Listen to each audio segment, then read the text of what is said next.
Tersa ke Iran, ia ke Airbus, jong ke Amerika ke badan hapok Qatar. Kublai sibun parlok bapelap pej biangnya ke video hagan ke channel kebangi agar tengkasi infotainment. Adin bagi Iran kala isyak ter haga US, ke Iran kala penpai, da kita ki misail, syaka Airbus jong ke Amerika ke badan hapok Qatar. Ki babun ki keli ki ong hatu ke Amerika kan penpai ia kena ke jingle jong ke Iran kenang banlait ban syak kentok ban syak kenok hai ki briu lai jong ki nong yalam jong ke Iran ki habhi ban siat ia ke Amerika hadin bakala siat ia ki lai teli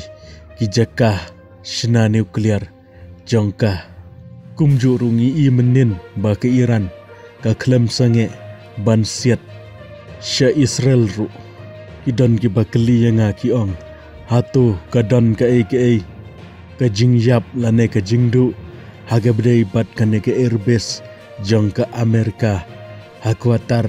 ka ba ka Iran ka ter kat kum ka jing penpau jong utrom hapo sosial media page hangne uang ba ke Iran ka siat kasau teli kita ki misail syaka Airbus jong ke Amerika hanrei ke Amerika kalala ban pendu lane ban penjab yaki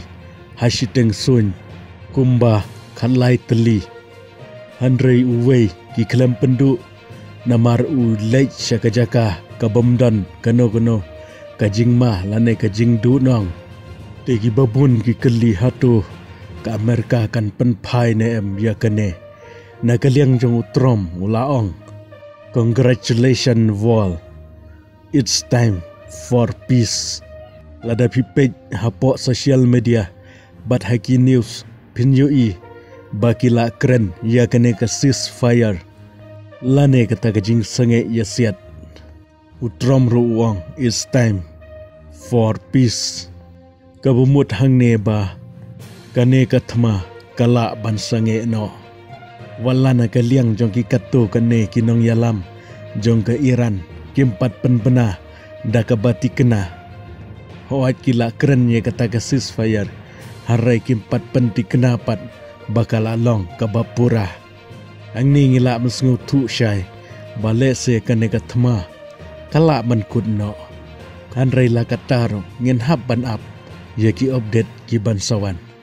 Kublai sibun yang saya kenduk pat ha kawai ke video.